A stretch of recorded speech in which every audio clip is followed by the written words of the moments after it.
La pire des cruautés n'est pas une gifle en plein visage. C'est une blague faite à vos dépens, méticuleusement orchestrée pour ruiner le peu de dignité qu'il vous reste. Quand sa belle-mère l'a poussé dans une calèche à destination du duc de Westland, un homme notoirement impitoyable, c'était censé être la meilleure blague de la saison. Elle devait être chassée de son domaine sous les rires, et sa réputation ruinée dans les journaux. Au lieu de cela, elle est entrée dans son bureau, trempée et grelottante, et il a fait la seule chose à laquelle elle ne s'attendait pas. Il a tiré une chaise pour elle. La pluie fouettait la fine vitre de la voiture de location, transformant les verres éclatants de la campagne en un violet boueux et meurtri. Nora Hawthorne était assise, raide, sur le siège en cuir craquelé, les mains jointes sur ses genoux. Elle avait 24 ans, mais ses yeux, d'un gris ardoise et profondément fatigués, appartenaient à une femme 2 fois plus âgée. Sa cape était en laine, d'un bleu marine foncé et bien trop légère. L'humidité avait traversé ses épaules des heures auparavant. En dessous, sa robe était d'une mousseline grise délavée, raccommodée 3 fois à l'ourlet. Ce n'était pas la robe d'une femme qui rendait visite à un duc. C'était la robe d'une gouvernante, d'une vieille tante célibataire, d'un fantôme hantant les recoins d'une famille qui ne voulait pas d'elle. Dans son réticule se trouvait une lettre scellée de la lourde cire pourpre de sa belle-mère, Lady Agatha. Nora revivait la matinée dans son esprit, le tintement des cuillères en argent contre la porcelaine dans la salle du petit-déjeuner, l'odeur des scones chauds et beurrés qu'elle n'était pas invitée à manger. Agatha, drapée dans une soie couleur rose, lui tendant le parchemin avec un sourire qui dépassait à peine ses dents. Le duc de Westland a écrit « Nora ». Agatha avait menti, sa voix dégoulinant d'une douceur artificielle. Il cherche une épouse d'une nature discrète. J'ai répondu en ton nom. Tu dois te rendre à Rookwood sur le champ. Ne traîne pas. Un duc n'attend pas. Derrière Agatha, ses 2 filles, Clara et Jane, avaient pressé leurs serviettes contre leur bouche pour étouffer leurs gloussements. Nora n'était pas dupe. Elle savait qu'Alistair Radcliffe, le duc de Westland, ne cherchait pas d'épouse. C'était un reclus, un homme revenu de la péninsule avec une grave claudication, un tempérament terrible et un profond dégoût pour la bonne société. Il passait ses journées à gérer ses vastes fermes et à élever des chiens de chasse. Il était connu pour refouler des vicomtes à ses portes. Il n'avait certainement pas écrit à Agatha Hawthorne pour demander la main de sa belle-fille sans le sou. C'était un piège, une humiliation méticuleusement conçue. Agatha avait probablement écrit une lettre si absurdement présomptueuse, si pleine d'un désespoir déplacé, que le duc exploserait de rage. Il jetterait Nora dans la boue, et dès le lendemain, Agatha s'assurerait que les chroniques mondaines de Londres soient au courant de tout. La vieille fille désespérée des Hawthorne, renvoyée aux portes de Rookwood après s'être jetée aux pieds d'un duc. Cela achèverait la mort sociale de Nora. Cela garantirait qu'elle ne pourrait jamais quitter la maison d'Agatha, la condamnant à une vie de servitude non rémunérée, à gérer les registres et à raccommoder le linge pendant que les filles légitimes dansaient à tous les bals. La voiture heurta une ornière, faisant claquer les dents de Nora. Elle ravala le goût métallique du sang, là où elle s'était mordu la langue. Elle aurait pu s'enfuir. Elle aurait pu demander au cocher de faire demi-tour ou de l'emmener dans une auberge, mais il ne lui restait que 4 shillings. Pour fuir, il fallait de l'argent. Pour survivre, il fallait de l'endurance. Elle avait survécu à Agatha pendant 10 ans, depuis la mort de son père. Elle pouvait bien survivre à un aristocrate en colère. La calèche ralentit, les roues crissant sur une épaisse allée de gravier. Nora essuya la condensation sur la vitre. Rookwood se dressait au milieu de la tempête. Ce n'était pas le palais immaculé et bien entretenu que l'on attendait d'un duché. C'était une bête ancienne et tentaculaire de pierre sombre, lourde de lierre et ombragée par d'énormes chaînes tordues. L'endroit ressemblait exactement à un lieu où un homme pourrait se retirer pour haïr le monde en paix. La voiture s'arrêta brusquement. Le cocher, un homme à l'air misérable avec un chapeau trempé, ne prit pas la peine d'ouvrir la porte. Nora l'ouvrit elle-même, descendant dans 2 centimètres de boue glacée. Le froid mordit instantanément ses fines bottes de cuir.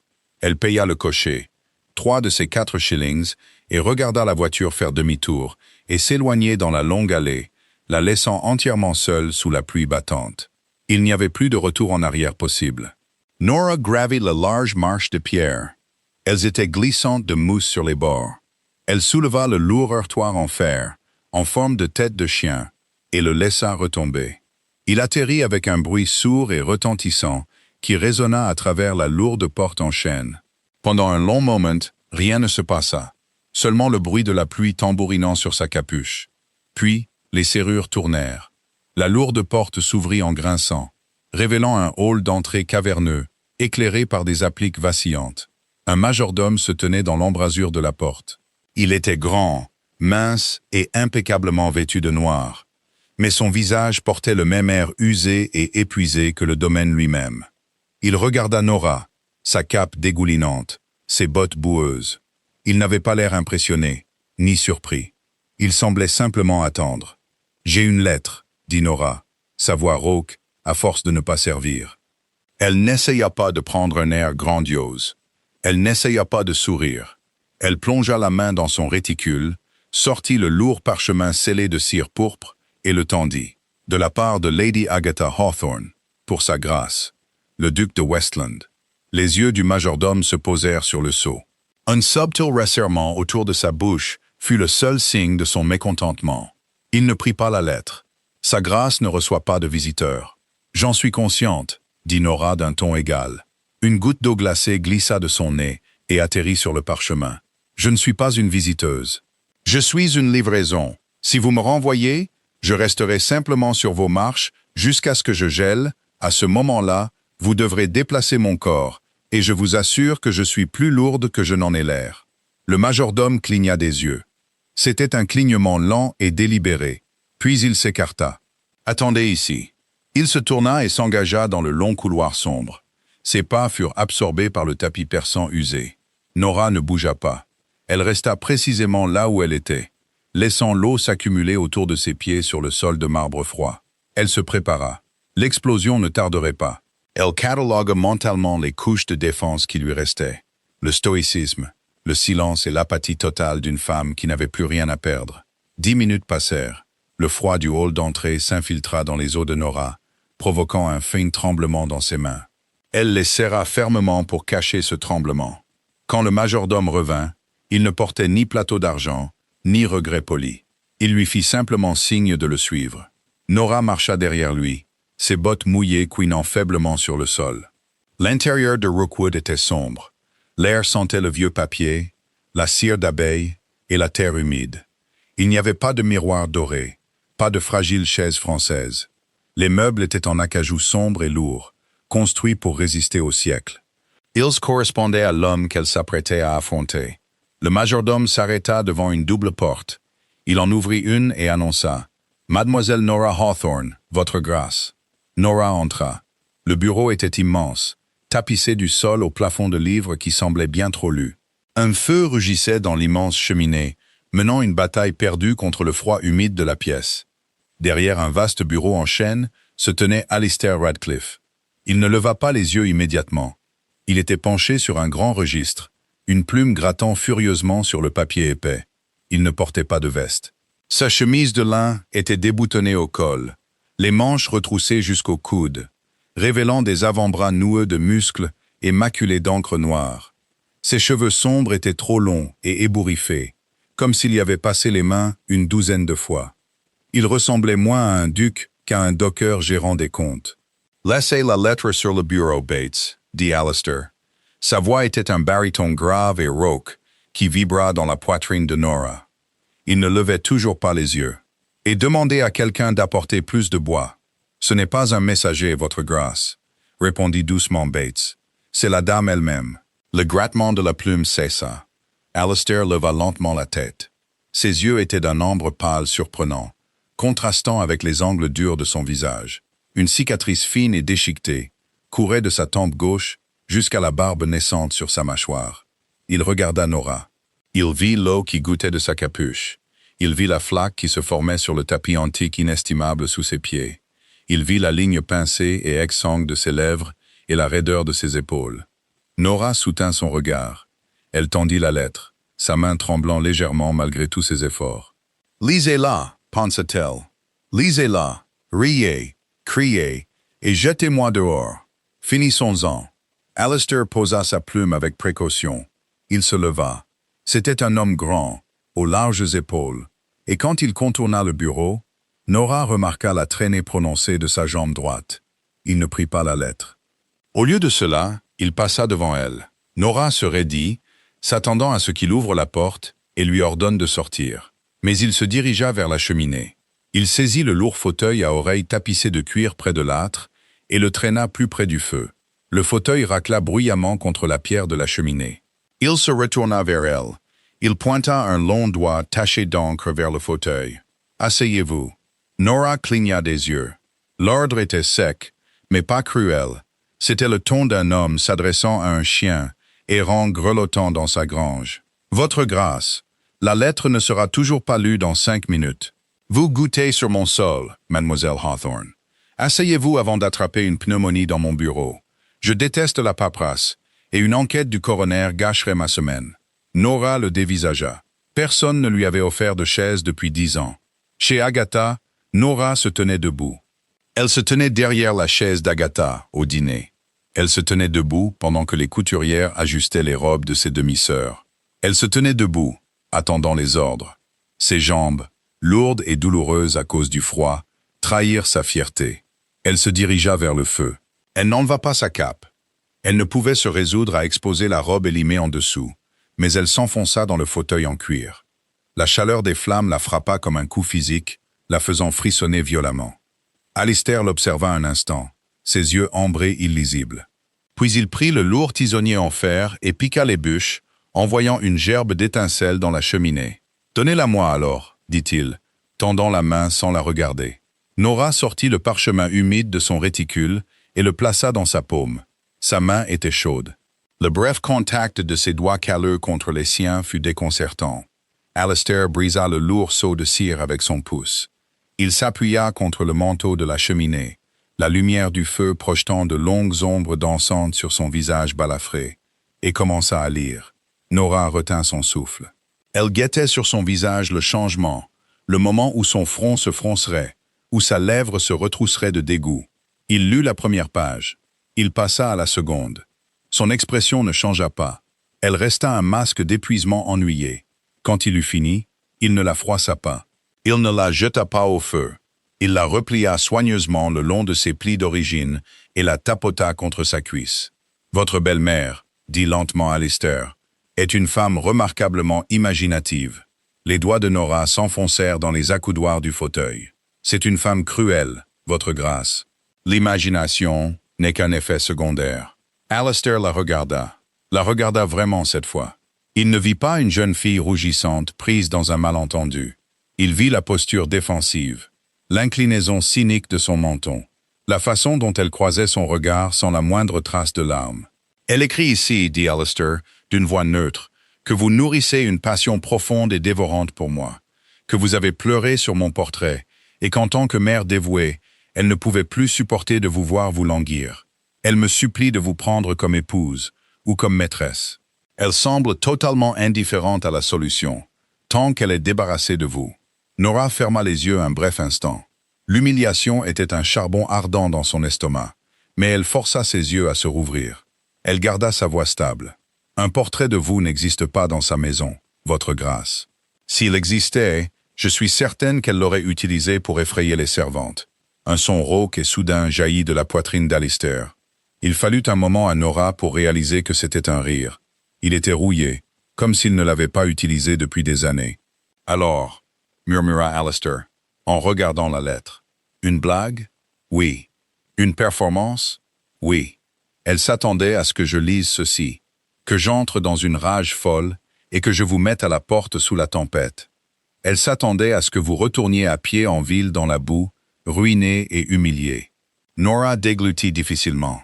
Elle s'attendait à ce que vous donniez la chute de la blague, votre grâce.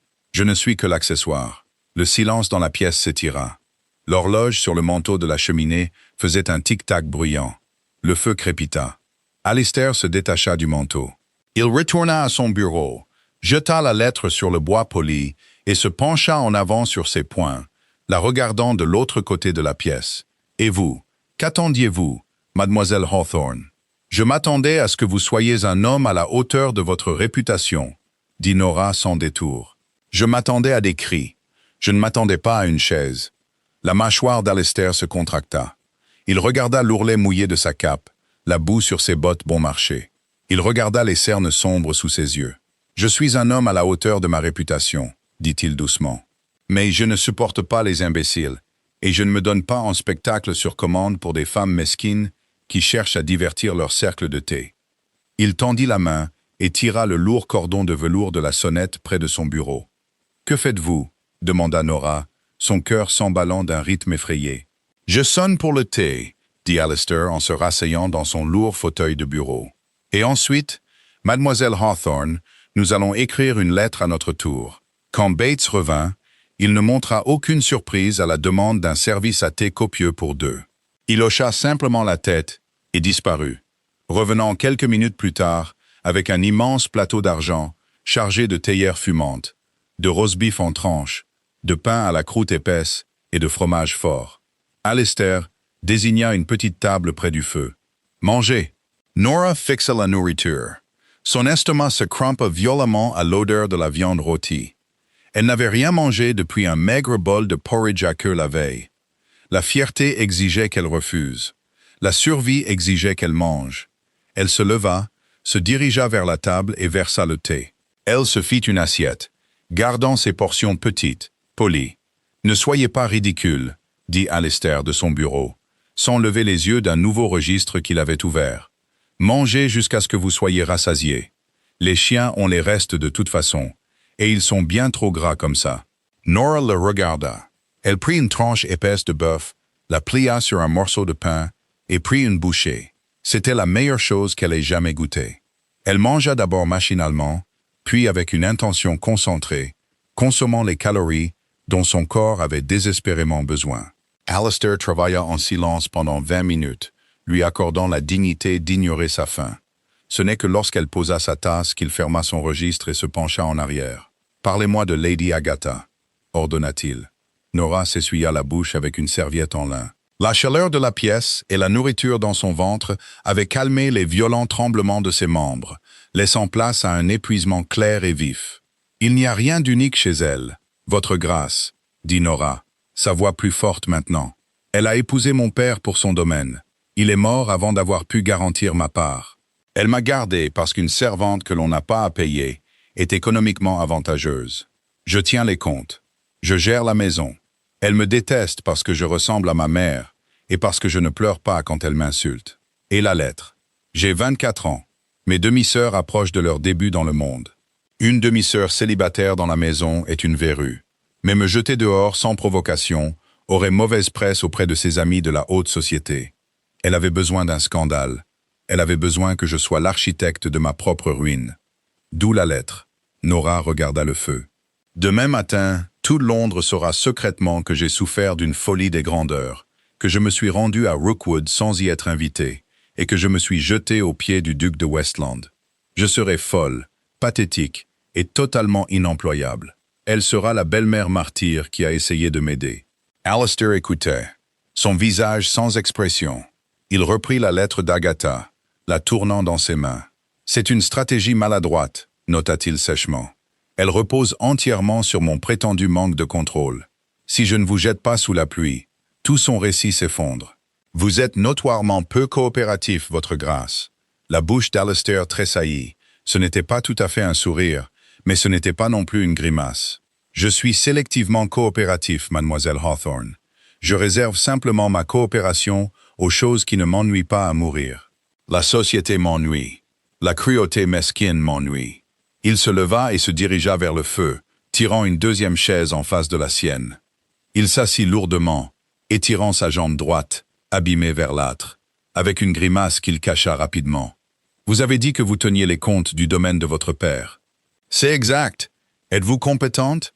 Nora le regarda dans les yeux. « Je suis précise. J'ai trouvé 3 erreurs que le régisseur du domaine a commises le trimestre dernier, qui nous auraient coûté 200 livres. Agatha l'a renvoyé et m'a fait reprendre ses fonctions, sans son salaire. Naturellement. » Alistair posa ses coudes sur ses genoux, se penchant vers elle. La lumière du feu attrapa l'ambre de ses yeux, leur donnant l'apparence de silex frappé. « Mon régisseur a démissionné il y a 3 jours. Il me volait. Je l'ai attrapé, je lui ai cassé le nez et je l'ai jeté hors de la propriété. Les registres sur ce bureau sont un désastre, couvrant 3 comtés. Nora cligna des yeux. Elle regarda de lui aux piles imposantes de papier sur le bureau en chaîne. « Me proposez-vous un poste, votre grâce ?»« Je vous propose une contre-attaque, » corrigea Alistair, sa voix tombant dans un murmure bas et intense. « Lady Agatha s'attend à ce que je vous renvoie en disgrâce. Et si, au lieu de cela, je ne vous renvoyais pas du tout ?» Le souffle de Nora se coupa. « Je ne comprends pas. Votre belle-mère vous a envoyé ici en prétendant que vous deviez être mon épouse. Si je vous renvoie, elle gagne. Mais si vous restez à Rookwood, si je vous engage comme régisseur de mon domaine, un poste que vous exercerez à huis clos, elle ne pourra pas prétendre que vous avez été rejeté. Elle prétendra que je suis votre maîtresse, dit Nora sans détour. Le scandale sera pire. Qu'elle le fasse, dit Alistair avec dédain. Que vous importent les opinions d'une société qui n'a fait que vous regarder mourir de faim dans un coin? Ici, vous aurez un salaire. 50 livres par trimestre. Vous aurez une chambre au sec, 3 repas par jour, et la solitude absolue de ma bibliothèque. Vous remettrez mes registres en ordre. Je vous donnerai un sanctuaire. Il fit une pause, ses yeux se plissant légèrement, tandis qu'il l'observait assimiler l'information. Et quant à Lady Agatha, continua Alistair, un ton sombre et dangereux entrant dans sa voix, je lui écrirai une lettre. Je la remercierai abondamment pour son généreux cadeau.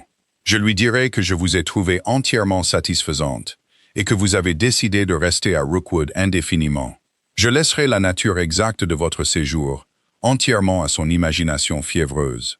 Qu'elle essaye d'expliquer ça à son cercle de thé. Nora dévisagea le duc. Il n'était pas un prince charmant. C'était un homme cynique, blessé et irritable, qui avait besoin d'un comptable.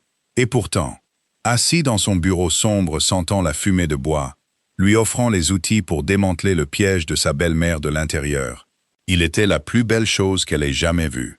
50 livres par trimestre, répéta lentement Nora. Et vous ne devez pas toucher à mes chiens. Ils mordent les étrangers. Je n'aime pas les chiens de toute façon. Alistair la regarda.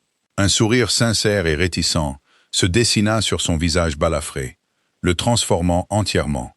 Les lignes dures disparurent, révélant le fantôme de l'homme beau et plein de vie qu'il avait été avant la guerre. « Je pense, mademoiselle Hawthorne, dit doucement Alistair, que Lady Agatha a fait une terrible erreur de calcul. » Nora regarda le feu, sentant la chaleur s'infiltrer enfin jusqu'à ses os. Elle pensa à Agatha attendant dans ses robes de soie le retour de la calèche avec une belle fille en larmes. Elle pensa aux 50 livres. Elle pensa au silence de la bibliothèque. « Avez-vous une plume, votre grâce ?» demanda Nora, croisant son regard avec une étincelle froide et vive dans ses yeux gris. « Je crois que nous avons une lettre à écrire. » La chambre qu'on lui donna était située dans l'aile est, surplombant le labyrinthe tentaculaire et négligé des potagers. Ce n'était pas une grande chambre d'amis. C'était la suite d'une gouvernante, longtemps abandonnée, sentant légèrement la lavande séchée et la vieille poussière. Mais quand Nora se réveilla le lendemain matin, les lourdes couvertures de laine tirées jusqu'à son menton, elle éprouva une sensation si étrangère qu'il lui fallut plusieurs minutes pour l'identifier. La sécurité. Personne ne criait. Aucune cloche ne sonnait, exigeant sa présence immédiate pour lasser un corset ou chauffer un fer à friser. Il n'y avait que le bruit sourd et rythmé du bois qu'on coupait dans la cour en bas, et le croassement lointain des corbeaux. Nora enfila sa même robe grise délavée. Madame Gable, la gouvernante au visage sévère et à la posture de barre de fer, avait pris sa cape mouillée la veille. Elle fut rendue sur sa chaise ce matin, brossée pour enlever la boue et parfaitement séchée. Une courtoisie silencieuse et efficace qui en disait long sur le fonctionnement de Rookwood. Vous faisiez votre travail et vous surviviez. Elle trouva son chemin dans les couloirs labyrinthiques jusqu'au bureau. La porte était entr'ouverte. Alistair était déjà là. Il était assis dans le même fauteuil que la veille, bien qu'il portât une chemise propre en lin épais et écru. Un énorme lévrier irlandais au pelage bringé était couché sur ses bottes. La bête leva la tête quand Nora entra, laissant échapper un grondement bas et vibrant qui ressemblait à des pierres qu'on boit. « Silence, Hector » murmura Alistair, sans lever les yeux de son journal. « C'est la nouvelle teneuse de registre. Si tu la manges, je te ferai faire les calculs. » Hector reposa sa tête massive et laide sur les bottes en cuir avec un lourd soupir. Nora se dirigea vers le plus petit bureau qu'Alistair avait ordonné à Bates d'installer dans le coin. Il était nu, à l'exception de 3 piles imposantes de registres de comptes reliés en cuir, d'un encrier neuf et d'une douzaine de plumes fraîchement taillées. « Par où souhaitez-vous que je commence, votre grâce ?» demanda Nora en prenant place. « Les registres des locataires de 1812, » répondit Alistair en tournant une page de son journal. « Je soupçonne que le défunt Monsieur Higgins empochait le surplus de grains et le notait comme de la pourriture. Prouvez-le ou non. Faites simplement correspondre les chiffres à la réalité, mademoiselle Hawthorne. Je méprise la fiction dans mes comptes. » Nora ouvrit le premier livre. L'écriture était atroce, une écriture frénétique et arachnéenne qui irradiait pratiquement la culpabilité. Elle prit une plume, la trempa et se mit au travail. Le silence de la pièce était entièrement différent du calme oppressant et hostile de la maison d'Agatha. Là-bas, le silence signifiait que quelqu'un écoutait à une porte. Ici, c'était simplement le résultat de 2 personnes engagées dans leurs tâches respectives. Les heures s'écoulèrent. Les seuls bruits étaient le grattement des plumes, le crépitement du feu et le bruit sourd occasionnel d'Hector changeant de position. À 13 heures, Nora avait trouvé la première anomalie. 300 boisseaux de blé, dit-elle à voix haute. Sa voix semblait rauque, brisant le long silence. Alistair leva les yeux. « Pardon ? Récolte de 1812. Il a enregistré 300 boisseaux perdus à cause de la rouille dans la vallée inférieure. » Nora tapota la page avec la plume de son encrier. Mais dans le manifeste d'approvisionnement pour les chiens, il a noté l'achat de 80 boisseaux de grains supplémentaires du comté voisin, en raison d'un faible rendement local. La vallée inférieure produit de l'avoine, pas du blé. Les champs de blé sont sur la crête est. Il n'y a pas eu de rouille sur la crête en 1812. C'était une année de sécheresse. On ne perd pas de blé à cause de la pourriture pendant une sécheresse. Alistair la dévisagea. Il posa lentement son journal. « Il a vendu les 300 boisseaux, » continua Nora, ses yeux balayant rapidement les colonnes. Les chiffres s'emboîtaient dans son esprit, comme les pièces d'un mécanisme d'horlogerie. Il a empoché le profit, puis a utilisé les fonds du domaine pour racheter le grain nécessaire pour les chenils à un prix majoré auprès d'un fournisseur. Je vous garantis que le fournisseur est un de ses parents. Alistair se pencha en arrière dans son fauteuil. Il n'avait pas l'air en colère. Il avait l'air profondément, tranquillement satisfait. Son beau-frère possède le moulin dans le comté voisin, dit doucement Alistair. Voilà, dit Nora en tournant la page. On vous doit environ 400 livres pour cette seule année, votre grâce. Dois-je rédiger une lettre à votre avocat, ou préférez-vous lui casser le nez une deuxième fois? Alistair laissa échapper un éclat de rire franc et sonore. Hector sursauta, regardant son maître avec trahison. Rédigez la lettre, mademoiselle Hawthorne. Lui casser le nez était profondément satisfaisant, mais malheureusement, cela ne remplit pas les coffres. Nora trempa à nouveau sa plume. Comme vous voudrez. Ils travaillèrent tout l'après-midi. Bates apporta du thé et des viandes froides à 3 heures, les plaçant silencieusement entre les bureaux. Ils mangèrent sans parler. Nora réalisa avec une soudaine clarté qu'elle n'était pas traitée comme une dame de la maison, ni comme une servante. Elle était traitée comme une égale, une collègue. C'était le respect le plus enivrant qu'on lui ait jamais accordé. Au crépuscule, Alistair se leva. Sa jambe était raide d'être resté assis. Il s'appuya lourdement sur le bureau un instant avant de se redresser. « Assez pour aujourd'hui, » ordonna-t-il. « Les chiffres seront toujours corrompus demain. Laissez-les. » Nora nettoya sa plume. « J'ai trouvé 200 livres supplémentaires manquantes dans les revenus de la forêt. »« Mademoiselle Hawthorne, » dit Alistair en boitant vers la porte, « si vous n'arrêtez pas de travailler, je supposerai que vous appréciez la compagnie de mes registres plus que ce qui est strictement sain. Allez dans votre chambre. Le dîner est à 7 heures. Vous mangerez dans la salle à manger. » Nora fit une pause. « Avec vous ?» Alistair s'arrêta dans l'embrasure de la porte. Il regarda par-dessus son épaule, la faible lumière projetant la cicatrice sur son visage en un relief saisissant. « J'emploie un régisseur de domaine. Je ne demande pas à mon régisseur de manger dans les cuisines. 7 heures. Ne soyez pas en retard. » Il sortit, le son lourd et inégal de ses pas résonnant dans le couloir. 3 semaines passèrent. La lettre à Agatha avait été expédiée le 2e jour de Nora. C'était un chef-d'œuvre de brièveté aristocratique, écrit de la main agressive d'Alistair. « Lady Agatha, j'accepte votre offrande. Mademoiselle Hawthorne convient tout à fait à mes besoins et restera à Rookwood. Votre souci pour son avenir n'est plus requis. Westland. C'était ambigu. C'était scandaleux. C'était exactement le genre d'allumette à jeter sur le petit bois sec de la saison londonienne. Il recevait le courrier du matin tous les mercredis. Alistair l'utilisait généralement pour tapisser le fond des caisses de mise bas dans les chenilles. Mais aujourd'hui, il l'apporta dans la salle à manger et le jeta sur la table à côté de l'assiette d'œufs de Nora. « Page 4, dit-il en se versant une tasse de café noir. Nora prit le journal. Ses mains étaient stables. Elle tourna les pages craquantes, sentant l'encre. Là, niché entre la critique d'un opéra terrible et une publicité pour une huile capillaire, se trouvait la chronique mondaine. Les rumeurs tourbillonnent férocement autour d'un certain duc du Nord, longtemps absent de la ville, qui aurait recueilli une âme errante. La belle-fille célibataire d'une veuve locale désespérée a été envoyée à son domaine pour une course et n'est mystérieusement pas revenue. La veuve prétend à des fiançailles secrètes. Le silence complet du duc suggère un arrangement d'une nature bien moins sainte. On frémit à l'idée de la réputation de la pauvre fille, bien qu'à son âge avancé, peut-être que n'importe quel toit vaut mieux que rien. Nora le lut 2 fois.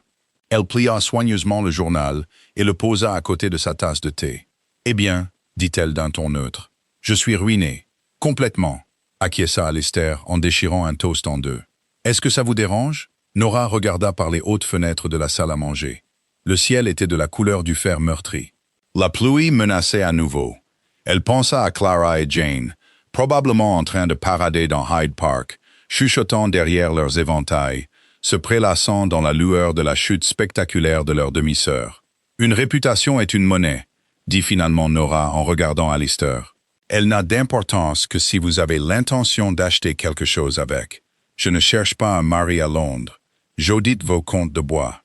Les arbres ne semblent pas se soucier que je sois une femme déchue. » Les yeux d'Alistair brillèrent d'un amusement sombre. « Pragmatique jusqu'à la moelle. C'est comme ça que j'ai survécu. » Des coups secs et vifs à l'entrée principale brisèrent le calme du matin. Ce n'était pas le coup lourd et mesuré d'un locataire local. C'était frénétique, autoritaire et bruyant. Alistair fronça les sourcils. Il repoussa sa chaise. « Restez ici.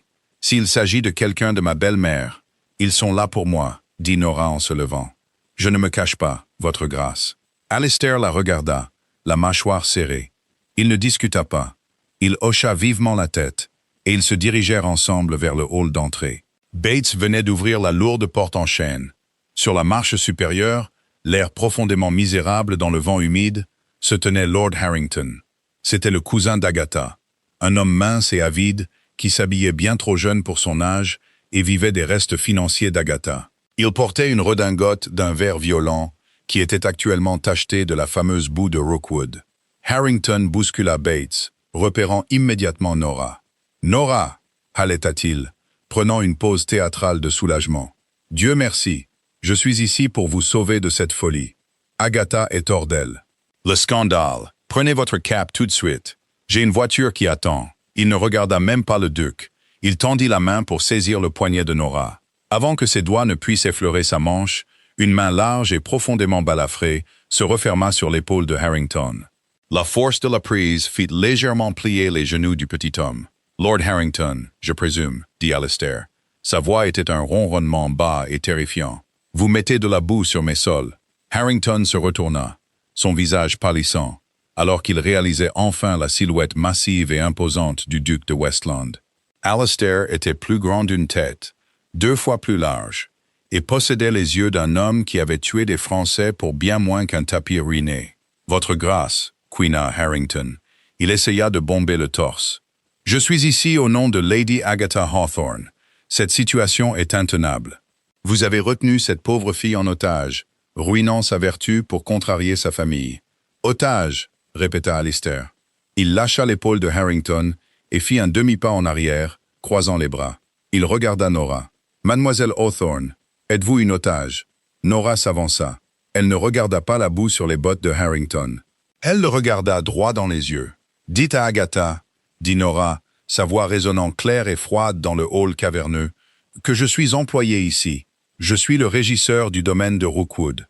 Je suis payé 50 livres par trimestre, ce qui est exactement 50 livres de plus qu'elle ne m'a jamais donné. Je ne pars pas. » Harrington resta bouche bée. Régisseur de domaine. Ne soyez pas absurde, Nora. Les femmes ne gèrent pas les domaines. Vous êtes une vieille fille. Vous êtes une concubine. Le mot resta en suspens dans l'air, laid et tranchant. Alistair ne cria pas. Il ne cligna pas des yeux. Il décroisa simplement les bras. Bates, dit doucement Alistair. Oui, votre grâce. Le majordome se matérialisa depuis l'ombre. Lord Harrington s'en va. S'il n'est pas hors de ma propriété dans 3 minutes, lâchez les chiens. Les yeux de Harrington s'écarquillèrent de terreur pure. Il regarda Nora, puis le visage balafré et impitoyable du duc. Il ne dit pas un mot de plus. Il tourna les talons, sprintant presque hors de la porte et descendant les marches de pierre vers sa voiture qui attendait. Bates ferma calmement la porte, tournant la lourde serrure en fer avec un claque satisfaisant. Le silence revint dans le hall. Nora se tenait très droite. L'adrénaline retombait, la laissant vider. Elle venait de rompre formellement, indéniablement, le seul lien familial qu'elle ait jamais connu. Elle était entièrement détachée. Alistair l'observait. Il vit le léger tremblement de ses mains avant qu'elle ne les cache dans les plis de sa jupe. « C'est un imbécile », dit Alistair d'un ton bourru. « Il l'est », acquiesça Nora, fixant la porte fermée. « Mais il a raison sur une chose. Je suis une vieille fille, et la société ne me verra jamais que comme une concubine maintenant. » Alistair s'approcha d'elle. Il ne la toucha pas. Il n'offrit pas de platitude vide. « La société, » dit Alistair, sa voix tombant dans un murmure rauque, est entièrement composée d'hypocrites qui noieraient leur propre mère pour une meilleure place à l'opéra. Vous êtes Nora Hawthorne. Vous avez démêlé 5 ans de détournement de fonds en 3 semaines. Vous avez tenu tête à un duc sous une tempête. Ne laissez pas un homme en redingote verte vous dire ce que vous êtes. Nora leva les yeux vers lui. Ses yeux ambrés et pâles étaient féroces, se fixant sur les siens avec une intensité qui lui coupa le souffle. Pour la première fois, elle ne vit pas un employeur. Elle vit un bouclier. « Retournons au registre, mademoiselle Hawthorne, dit-il doucement. « Oui, votre grâce. » L'hiver frappa le Yorkshire non pas avec une douce rafale, mais avec un assaut brutal et humide. Le froid s'infiltra à travers les épais murs de pierre de Rookwood, rendant l'air intérieur vif et impitoyable. Pour Nora, cela signifiait travailler plus près de l'âtre dans le bureau, un épais châle de laine enroulé fermement autour de ses épaules. Pour Alistair, cela signifiait une agonie terrifiante et silencieuse. Elle remarqua le changement début décembre. La température chuta considérablement pendant la nuit. Quand Alistair entra dans le bureau le lendemain matin, son visage était cendré. Sa claudication, habituellement une traînée lourde mais gérable, était prononcée, le forçant à s'appuyer lourdement sur le cadre de la porte avant de se diriger vers son bureau. Il ne parla pas. Il s'assit, ouvrit un registre et le fixa aveuglément pendant 3 heures. Nora l'observait du coin de l'œil. La tension qui émanait de lui était palpable. Elle remplissait la pièce comme de la fumée. À midi, elle pouvait entendre sa respiration saccadée et superficielle. « Votre grâce », dit-elle doucement. « Ne le faites pas », claqua Alistair, sa voix un tranchant acéré. « Ne me parlez pas maintenant. » Nora ferma la bouche. Elle reconnut le ton. Ce n'était pas de la colère dirigée contre elle. C'était la fureur d'un animal piégé. Elle retourna à ses chiffres, mais sa concentration était complètement brisée. Quand Bates apporta le thé de l'après-midi, Alistair n'y toucha pas. Il essaya de se lever, peut-être pour se rapprocher du feu, mais sa jambe droite céda instantanément. Il se rattrapa au bord du lourd bureau en chêne, avec un sifflement de douleur violent et réprimé, renversant son encrier sur le sol. L'encre noire se brisa contre le bois, éclaboussant le tapis. Alistair jura, une série de jurons vicieux et gutturaux qu'il avait probablement appris dans les casernes d'Espagne. Il se laissa retomber dans son fauteuil, agrippant sa cuisse droite avec une intensité qui blanchit ses jointures. Sa tête s'inclina. Nora se leva. Elle n'hésita pas. Elle ne sonna pas pour Bates. Elle se dirigea vers l'âtre. Elle attrapa les lourdes pinces en fer et choisit une brique lisse et plate sur le côté de la cheminée, la déplaçant directement sur les braises incandescentes. Puis elle se dirigea vers le buffet où Alistair gardait une carafe de brandy sombre et bon marché. Elle en versa 3 doigts dans un verre. Elle se dirigea vers son bureau. Elle contourna l'encrier brisé. Elle posa le brandy à côté de son poing serré. « Buvez », ordonna-t-elle. Ce n'était pas une demande. Alistair leva les yeux vers elle à travers le désordre emmêlé de ses cheveux sombres. Ses yeux ambrés étaient voilés de douleur, sa mâchoire serrée par l'humiliation. Il détestait être vu comme ça. Il détestait la faiblesse. « Laissez-moi tranquille, Nora », articula-t-il difficilement. C'était la première fois qu'il utilisait son prénom. Non. Nora croisa les bras. « Vous m'êtes inutile dans cet état, et j'ai des questions sur la facture trimestrielle du forgeron. Buvez le brandy. » Il la foudroya du regard. Elle soutint son regard, complètement imperturbable face à sa colère. C'était une femme qui avait vécu sous le toit d'Agatha. Elle était immunisée contre les hommes qui faisaient des crises de colère. Lentement, sa main se détendit de sa cuisse. Il prit le verre et avala le brandy d'une seule traite brutale. Il toussit, l'alcool fort lui brûlant la gorge. Nora retourna à l'âtre en utilisant les épais gants de cuir gardés près de la caisse à bois. Elle retira la brique chaude des braises. Elle l'enveloppa rapidement et fermement dans un épais morceau de flanelle qu'elle trouva drapé sur le panier à bois. Elle retourna vers lui. Elle s'agenouilla à côté de son fauteuil. Alistair se raidit violemment. « Que faites-vous? Je vous traite comme un registre défectueux, votre grâce. Je résous le problème. » Sans demander la permission, Nora plaça la brique enveloppée de flanelle, doucement mais fermement contre l'extérieur de son genou abîmé. Alistair inspira brusquement. La chaleur sèche et brûlante pénétra son pantalon, rencontrant la douleur profonde, jusqu'à l'os, de l'ancienne blessure de mousquet. Cela ne la guérit pas, mais la chaleur détendit de force les muscles contractés qui le déchiraient. Il s'affaissa dans son fauteuil, sa tête heurtant l'appui-tête en cuir, ses yeux se fermant. Le combat s'écoula de lui, ne laissant que l'épuisement. Nora resta agenouillée à côté de lui. Elle ne le toucha pas, si ce n'est pour maintenir la brique en place. Elle n'offrit pas de pitié. La pitié était corrosive. C'est ce qui détruisait la fierté. Elle offrit juste une présence calme et solide. Pendant 10 minutes, le seul son fut le crépitement du feu et la respiration d'Alistair qui s'apaisait lentement. Des éclats d'obus, dit soudain Alistair, sa voix épaisse et basse. Il n'ouvrit pas les yeux. Victoria, ils ont enlevé ce qu'ils ont pu, mais l'os s'est brisé.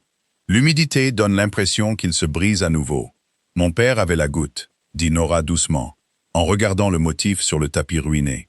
Il criait si les draps touchaient son pied. Nous utilisions des briques chaudes. Ça trompe les nerfs. Je ne crie pas. Vous y pensiez. Alistair ouvrit enfin les yeux et la regarda. Elle était agenouillée sur le sol. L'ourlet de sa robe grise, s'imprégnant de l'encre noire renversée. Elle avait l'air entièrement ordinaire. Elle avait l'air entièrement magnifique. « Vous avez ruiné votre robe », fit-il remarquer doucement. Nora jeta un coup d'œil à la tache d'encre qui grimpait sur sa jupe. C'était une robe laide. « J'en ai une autre. Vous auriez dû retourner à Londres avec Harrington », murmura Alistair, le brandy agissant comme un analgésique et le rendant moins sur ses gardes. « Vous êtes assise dans une pièce glaciale, pressant des pierres chaudes sur la jambe d'un homme estropié, ruinant vos vêtements. » Nora déplaça légèrement la brique pour s'assurer que la chaleur restait uniforme. Elle leva les yeux, croisant ses yeux ambrés et pâles. L'armure cynique qu'elle portait si étroitement se fissura juste un peu, révélant le cœur profond et meurtri en dessous. « À Londres, j'étais l'accessoire d'une blague, » dit Nora, sa voix farouchement calme. « Ici, je suis nécessaire. Ne m'insultez pas en me disant que j'aurais dû choisir la première option. » Alistair soutint son regard. L'atmosphère dans le bureau changea. La lourde tension oppressante de sa douleur disparut, remplacée par quelque chose de complètement différent. Une gravité soudaine et vive qui resserra l'espace entre eux. Il tendit lentement la main. Sa grande main calleuse contourna la brique. Il posa ses doigts juste une seconde sur le côté de sa joue tachée d'encre. Son pouce caressa sa mâchoire. Le contact était incroyablement doux, un contraste frappant avec la violence de ses cicatrices et de son tempérament. « Non, » dit Alistair, sa voix un murmure rauque. « Vous n'êtes pas une blague, Nora. Pas ici. » Le souffle de Nora se coupa. Elle ne se recula pas. Elle se pencha d'1 millimètre à peine dans la chaleur de sa paume. La transaction était terminée. La comédie qu'ils avaient jouée pour tromper la haute société se fissurait. Dans la réalité sombre et tachée d'encre de Rookwood, ils avaient accidentellement construit quelque chose de réel. Janvier arriva avec les dents. Les landes entourant Rookwood gelèrent en un paysage déchiqueté et dur comme du fer, blanc de givre et mortel pour un cheval imprudent. À l'intérieur du manoir, le rythme s'était installé dans une cadence inébranlable. Petit déjeuner à 7 heures, registre à 8 heures, la compagnie calme et profonde de deux personnes qui avaient trouvé la forme exacte de leur propre brisure chez l'autre. Ils ne parlèrent pas de la soirée où Nora s'était agenouillée près de son fauteuil. Ils n'en avaient pas besoin. Le changement se lisait dans l'architecture de leur journée. Alistair n'aboyait plus quand elle corrigeait ses calculs. Il grognait simplement et poussait l'encrier vers elle. Nora cessa de porter son lourd châle, faisant entièrement confiance à Bates pour maintenir le feu du bureau rugissant, précisément parce qu'Alistair avait menacé la vie de l'homme si Mademoiselle Hawthorne avait jamais le droit de frissonner. Puis, un mardi, l'illusion de leur sanctuaire isolé vola en éclats. Nora additionnait une colonne de chiffres des tondeurs de moutons quand le lourd heurtoir de la porte d'entrée résonna dans le hall. Ce n'était pas un locataire. Les locataires utilisaient l'entrée de service. Alistair leva les yeux de sa correspondance, ses yeux pâles plissés. Bates s'en occupera. Mais Bates ne s'en occupa pas. Des pas claquèrent vivement dans le couloir.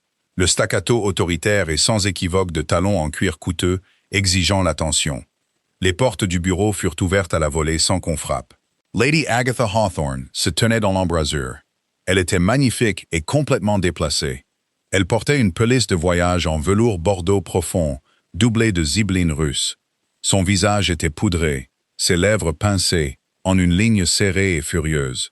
Derrière elle, Clara et Jane se blottissaient comme des oiseaux aux couleurs vives et effrayées, regardant avec de grands yeux l'intérieur sombre et imposant de Rookwood. Nora posa lentement sa plume. Le silence dans le bureau était absolu. Les yeux d'Agatha balayèrent la pièce. Ils contournèrent les imposantes bibliothèques, le feu rugissant, et se fixèrent sur Nora. Elle observa la robe grise simple et soignée, l'encre sur le bout des doigts de Nora, et le petit bureau positionné avec soin près de celui du duc. Alors, siffla Agatha, sa voix dégoulinant de venin. C'est exactement comme on le dit. Vous avez transformé ma maison respectable en risée, et vous êtes assise ici, à jouer la catin dans la boue. Alistair ne se leva pas. Il se pencha en arrière, dans son lourd fauteuil en chêne, joignit ses doigts et fixa Agatha. Il la regarda comme il regardait un renard malade dans ses bois. Lady Agatha traîna Alistair. Sa voix était dangereusement douce. Vous violez ma propriété, et vous mettez de la neige sur mon sol. Agatha tressaillit à son ton, mais le désespoir alimenta sa bravade. Elle s'avança plus loin dans la pièce, ses filles la suivant. Je suis ici pour la justice, votre grâce, exigea Agatha, la poitrine haletante. Vous avez pris ma pupille. Vous avez ruiné sa réputation, et par extension, vous avez ruiné les perspectives de mes filles légitimes. Clara s'est vue refuser une danse par Lord Mosley la semaine dernière parce que l'odeur du scandale de Nora colle à notre nom. Une tragédie, dit Alistair d'un ton plat. Clara a eu de la chance. Maintenant, sortez. Le visage d'Agatha se marbra de rage. Vous ne me renverrez pas. Je connais la loi. Nora n'est pas mariée. Elle est légalement liée à ma maisonnée. Je la ramène à Londres aujourd'hui. Si vous tentez de m'arrêter, j'irai voir le magistrat. Je dirai aux tribunaux que le duc de Westland a enlevé une jeune femme de bonne famille et la retient contre son gré. Nora se leva. Ses jambes semblaient creuses, la vieille terreur familière lui griffant la gorge. Agatha, arrêtez. Vous vous ridiculisez. Ferme ta bouche, claqua Agatha en pointant un doigt ganté vers elle. Espèce d'ingrate, tu m'as tout coûté. Les couturières exigent d'être payées. Le boucher refuse mon crédit. La société nous a rayés de ses listes parce qu'ils pensent que je t'ai vendu à un monstre. Nora cligna des yeux. Les pièces s'emboîtèrent dans son esprit analytique. Ce n'était pas une question de moralité. Ce n'était pas une question de réputation. C'était une question d'argent. Le piège d'Agatha avait échoué. En ne renvoyant pas Nora en disgrâce, Alistair avait laissé le récit d'Agatha en suspens.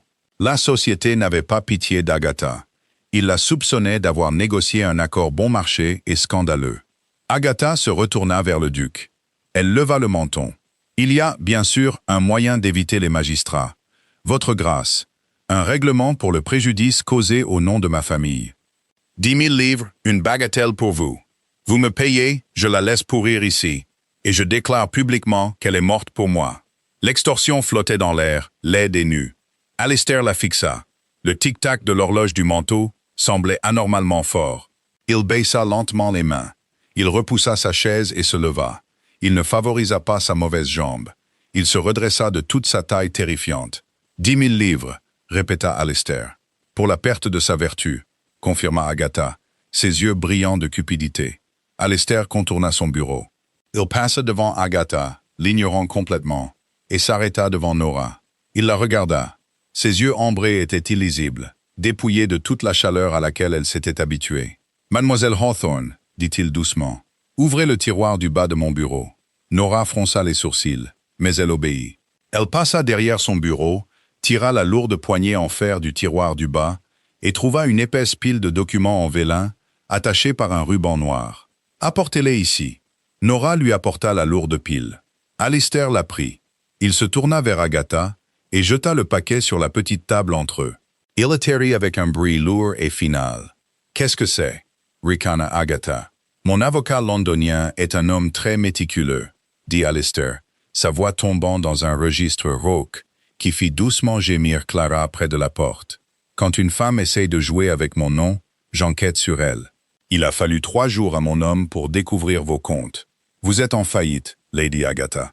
Le domaine de votre défunt mari a été hypothéqué jusqu'au cou pour payer vos robes de soie et vos dettes de jeu. » Le visage d'Agatha perdit toute sa couleur. Le fard se détacha en relief sur sa peau soudainement grise.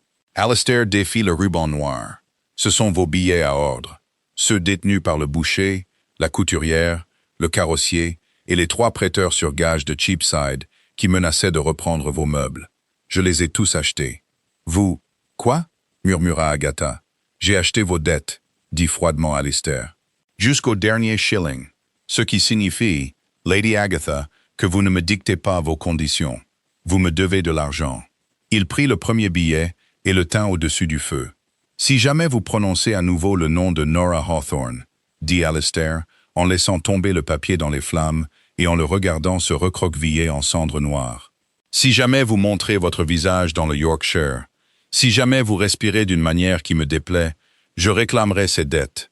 Je vous ferai jeter, vous et vos filles, dans la prison pour dette de Fleet avant le coucher du soleil. » Agatha fixa le feu, sa bouche s'ouvrant et se fermant sans un son. L'arrogance avait disparu, remplacée par une terreur creuse et haletante. Maintenant, rugit Alistair, la violence soudaine de sa voix faisant trembler les vitres des fenêtres. « Sortez de ma maison !» Agatha ne discuta pas. Elle se tourna, attrapa ses filles par les bras et les traîna pratiquement hors du bureau. La lourde porte d'entrée claqua un instant plus tard. Le bruit des roues de la calèche sur le gravier gelé s'estompa au loin. Le silence qu'elles laissèrent derrière elles était suffocant. Nora se tenait près du bureau. Ses mains tremblaient. Elle les pressa à plat contre le bois froid pour les stabiliser. Elle avait passé 10 ans à avoir peur d'Agatha. 10 ans à regarder l'héritage de son père être saigné à blanc. Et en 3 minutes, Alistair avait entièrement démantelé la femme.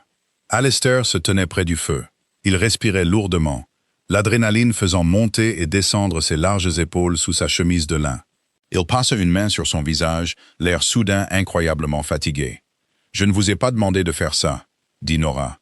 Sa voix était rauque, dépouillée de sa logique calme habituelle. Alistair tourna la tête. « Je sais. Vous avez acheté ces dettes. Vous l'avez acheté. » La gorge de Nora se serra, un goût amer lui montant à la langue. « Ce qui signifie, par procuration, que vous m'avez acheté. Je ne suis plus otage de sa cruauté. Je suis otage de votre générosité. » La mâchoire d'Alistair se contracta. La cicatrice sur sa joue ressortit, nette et blanche.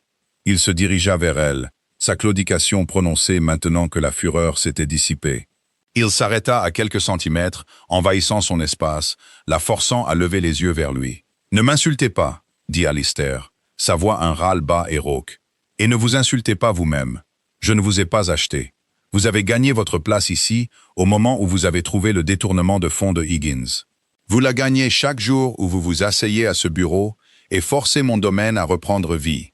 Alors pourquoi ?» exigea Nora, une seule larme furieuse, se libérant enfin et coulant chaude sur sa joue. « Pourquoi dépenser une fortune pour acheter les dettes d'une femme que vous méprisez ?» Alistair tendit la main. Son pouce calleux attrapa la larme avant qu'elle n'atteigne son menton. Il ne se recula pas. Il laissa sa main lui enserrer le visage, la chaleur de sa paume contrastant de manière choquante avec le froid de la pièce. « Parce que, dit-il doucement, elle vous regardait comme si vous n'étiez rien. Et je suis complètement fatigué que le monde soit trop stupide pour réaliser ce que vous êtes. Le souffle de Nora se coupa. Que suis-je, votre grâce? Vous êtes le seul calme que j'ai trouvé en 5 ans, murmura-t-il, se rapprochant jusqu'à ce que la laine de sa robe frôle le lin grossier de sa chemise. Vous êtes la femme qui m'a apporté une brique chaude au lieu de la pitié.